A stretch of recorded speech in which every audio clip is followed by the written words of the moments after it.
Номер 37 Молдынияз атындағы мектеп гимназиясында мен 1994 жылдан бері кыргыз тили жана адабияты мугалими болуп эмгектенип келе жатам. Бул мезгилдерде ошол жаңы эле мектепке кирген мезгилде 9-10-11 класстардын окуучуларына адабият сабагынан кыргыз тили сабагынан сабак берип жүргөм.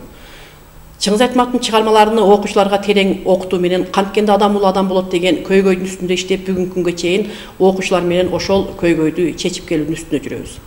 Быйылкы Чыңгыз Айтматовдун туулган күнүнө карата, ошондой эле улуттук адабият күнүнө карата мен окуткан 10-11 класстардын окуучулары менен Чыңгыз Айтматовдун чыгармаларында кылым карыткан кыргыз тили аттуу адабий кечени өткөрдүк. Бул кече деп биздин окуучулар аябай өздөрүнүн өнөрлөрүнүн таланттарын көрсөттү деп айтсам жаңылышпаймын. Башта айтканда бул кечеде биздин обо атабыздан баштап бүгүнкү күнгө чейинки кыргыз элини басып өткөн кылым карыткан кыргыз тилинин көрсөткөнгө аракет кылдык. Окуучуларыбыз өздөрүнүн жөндөмдүүлүгүн көрсөттү деп ойлоймун. Башта айтканда кыргыз тили көп кылымдарды картып келген тилдердин бири болуп эсептелет. Мен номер 37 Молдынияз атындагы мектеп гимназиясынын директору Каңдыбаева Фарида Кочкоровна. Биздин мектепте 753 окуучу, 45 мугалим эмгектенишет. Мектеп өзүбүздүн айылдан чыккан жазма акын Молдынияз бабабыздын ысмын алып жүрөт. Мектеп олимпиададан, тестке даярдоодон жакшы жыйынтыктарды берип келет. Мугалимдер коллективи өзүнүн үстүндө көп эмгектенип, окуучуларды алдыңкы орундарга чыгарууга ар дайым талыкпай эмгектенишет. Мектепте класстан тышкаркы иштер дагы үзбөй болуп турат.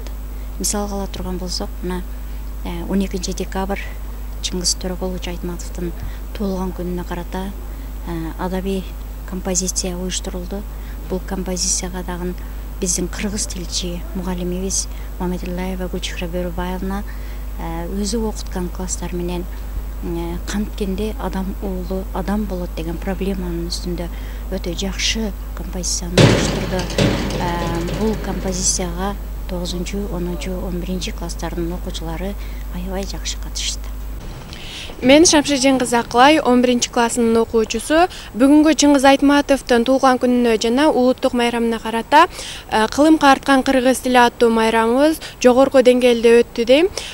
Буну даярдаган, бул майрамды даярдаган биздин кыргыз тил мугалимибиз Маматилляева Гүлчахре эчегейге терең ыраазычылык билдиребиз. Урматтуу мугалимдер жана окуучулар, бүгүн биздин 9-10-11 класстар тарабынан даярдалган Чыңгыз Айтматовдун туулган күнүнө, ошондой эле улуттук адабият күнүнө Чыңгыз Айтматовдун чыгармаларында кылым карыткан кыргыз тили аттуу адабий кечеңизге куш келипсиздер. Азыркы кезекте сиздер биздин окуучулар тарабынан даярдалган адабий кечеңиге көңүлүңүздөрдү бурабыз. Бул окуя эсептик окуя. Артан заманда жер бетинде чөптөрдү койгон, курган жерде суу көп болуп турган кезде улуу кыргыз журту Элисай деген өзөндүн боюн жайлап, ошол жерде жашап турат. Бул өзөндө аралыктуу эл жашап, билим-бири чаап алган, билим-бири таап алган жол кечек заман. Кыргыздарда кез келгенде аттанып казап жүрүп, касташкан орнунун үйүн өртөп, күлүн көккө сапырып, элин кырып, жылкысын тийип, мал айлап көчүгөн. Эл бүтүрүү эркек саналып, кишини киши аябай, адамды адам тукум курут кылбай заман.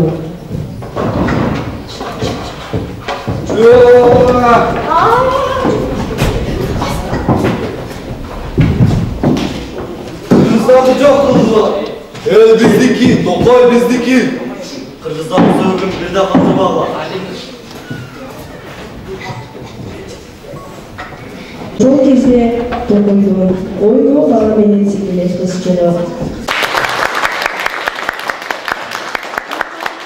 Кезде токойдон ойноо бала менен секеле кыз чыгып, эң атасын, элин таппай калат. Ал ошол күнү эртең менен токойго карагат, бүлдүркөн термек болуп ойноп кетишкен эле. Эси чыккан эки бала эмне кылаарын билбей, алыста чаң ызгытып, мал айдаган адамдардын артынан жөнөшөт. Тили башка кыз менен баланы ханга алып барышса, анын ачуусу келип майрыкчы аржес кемпирге кыргыз тукумуна жер үстүндө орун жок, түбөлүк ат өчсүн, буларды жок кылып кел деп буйруйт. Kılım karaga kesip kulatsa, çabыңдыдай толкунга кетет. Эмесе, могу эки көздүн кичикенде болгон бабада баласын муздак коюңа ал. Бул экөөнүн орун жок. Эгер жылдыздар адам болсо көккө батмак эмес, балык болсо сууга батмак эмес. Эмесе, ач койдуңду. Бул жексү дүйнөдөн экөө бири таза, дили ак, арамдыкты билели, арам ойго керелек чагында кетсин. Кана эмесе балдар, коштошкан болду. Ашыкпа акылман эле, күнөөсүз балдарды жайлаба. Sen kimsin? Adamca kovulgan kanday cansam, men bu eyle bolamın. Adamca söylüyorsun, sen kaydan düşünmöksün. Halağanın eline bu gayda. Baldardı koyuver akılman ele. Uşul eki çürpönü bana ver. Bular deline kılasın. Adamlar egin uzağımda atı öldürüştü. Baldarının oruna bala olup asıra alamın. Uşul baldar deyimisi bana olan deysin mi? Yaxşılap oylanın bu. Adam balası çoğ oyval, öz bıçalığına o kadar. Oşon oyladın bu. Bular çoğuyғанда буынчыларыма қол көтөрүшпөй. Мен буларга эне болом. Булар мага бала болот. Анан кантип өз ага карындаштарына жамандык санасын. О, кең пейилгине. Сен адам кандай экенин билбей турбайсың ба? Башка адамдар көрөр замат өлтүрүп салышат. Булардын азан тартсага эмне күч келди? Бул балдарды эч ким таппас алыс жактан алып кетемин. Өз балдарымдан кем көрбөй асырайын. Жетимдерге эне болоюн. Желинип сүткө толуп ооруп турат. Бала деп сызда турат ак сүтүм. Балдарды мага берчи акылман эне. Кан дейин бугуне. Болуптур. Бирок бул жерден тескер. Жетимдерди алыс жер аман жеткен. Балдарым, мына мен эми силердин энеңермин. Мен силерди ак карлуу ала тоосу бар, күмүштөй тунук ысык көлү бар, кооз жерге алып кетемин. Ал жерди силерге Теңирден сурап алдым. Жүргүлө. Балдар так секирип сүйүнүп, мүйүздүү буганенин соңунан ээрчип алышат. Ошентип аябай, чарчабай, чаалыкпай, узак жол жүрүшөт. Эчемдеген бел ашып, эчемдеген суу кечип, бугане балдарын ысык көлгө жеткирди. Балдарым, мына ушул жер силерге мекен болот. Жер тилип, эгин эккиле, мал багып, балык кылагыла, сүйлөсөң тилге жатып, уксаң кулакка мукам. Алыстан элчине келген эне тилиңерди, укум тукумуңа улансын. Кыргыз атын өчүрбөй, кайрат тукум улап, өз эле тилиңерди эркин сүйлөп жүрөлү. Мен эми силерге умай эне. Балдар так секирип сүйүнүп, мүйүздүү бугененин соңунан ээрчип алышат. Ошентип чарчабай, чаалыкпай, узак жол жүрүшөт. Эчендеген бел ашып, суу кечип, бугене балдарын ысык көлгө жеткирип, өз тукумун улап, жээктеги уул кызына көз салып жүрөт. Убакыт учкан куштай өтүп, уул бала эр жетип, кыз бала бойго жетти. Экөө баш кошуп түтүн булатып, чогуу жашап калышты. Эгин эгип, эне тилинде ырдашат. Майда, майда айтсаң, жаныңа пайда. О, майда, кырчак, кырчак, басканың майда, кырман толсун. О, майда, аттарды айда, коро толсун. О, майда, майдалай бассаң, коро толсун. О, майда, майда, майда, майда. Даны бизге пайда, укун отсизге пайда. Майда, майда, лет кылдыктайга, береке берчи. Күндөрдүн биринде ысык көл бурган шаркан болуп чыкты. Эр адам чочулап.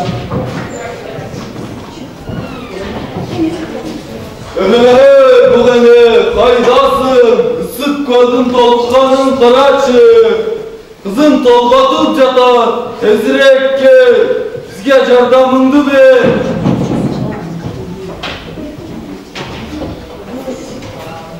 Бугане, кайдасың? Тезирээк кел. Ак тайымдан жасалган бешиктин тупкасына күмүш жылажы коңгуроосу бар. Ак бешик ийилип келет. Бугане келери менен кызы көз жарат. Бул бешиктерди зулумарга жети уул, жети кызлуу болосуңар. Буйруса бар ушул бешикте жатып чоңойсун. Рахмат сага бугане. Сенин урматыңа уулубуздун атын Курбай деп коебуз.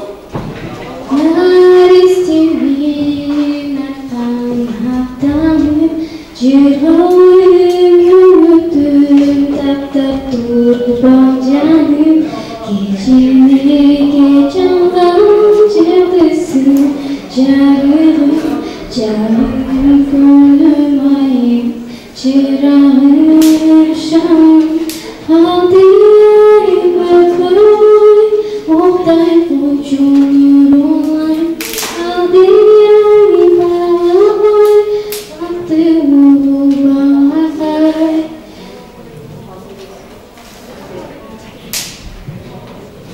Ошентип ысык көлдүн жээгинде эр киши менен зайып өз эне тилинде ырдашып, күн кечирип, бала чакасын багып жүрүшөт. Ай Булубай, билеринди, кандаштарымды чакыр, чогуу короо кайтаралы. Кандашым, келе келе кой.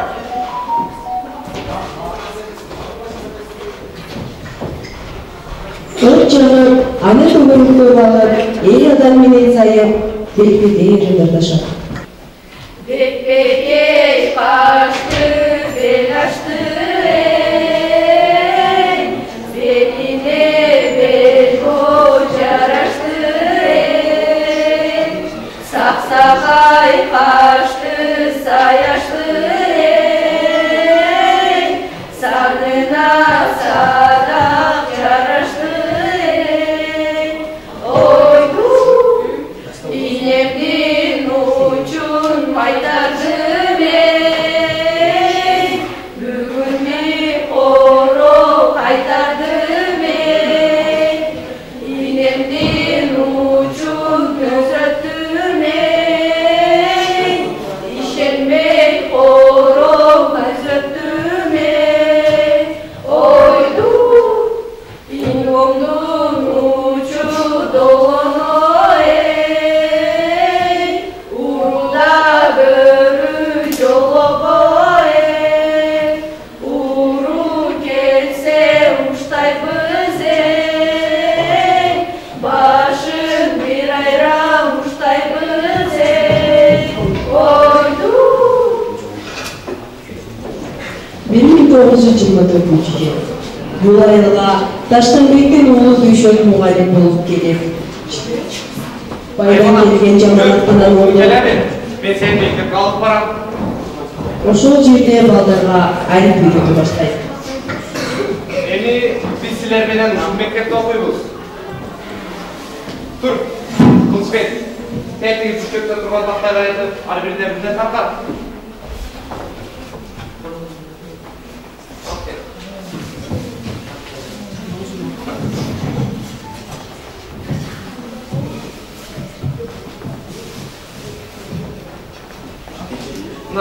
Бул тактайдын үстүнө ушул акбаратты коюп жазасыңар. Сонун теңе коюп.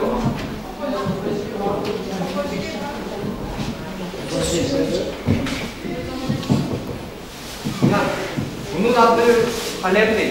Бул аркылуу силер жазып үйрөнөсүңөр.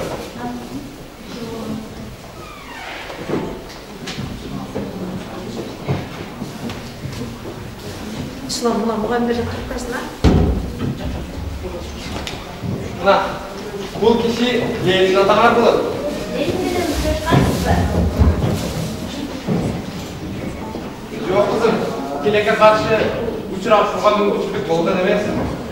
Биз ушул кишинин айткан көрсөткөн жолдору менен окуп үйрөнөбүз. Азыр болсо жүзүлөп, баарыбыз тетиги жака чыгып, кышка камданып телектерип келейли. Жүрүп барабыз.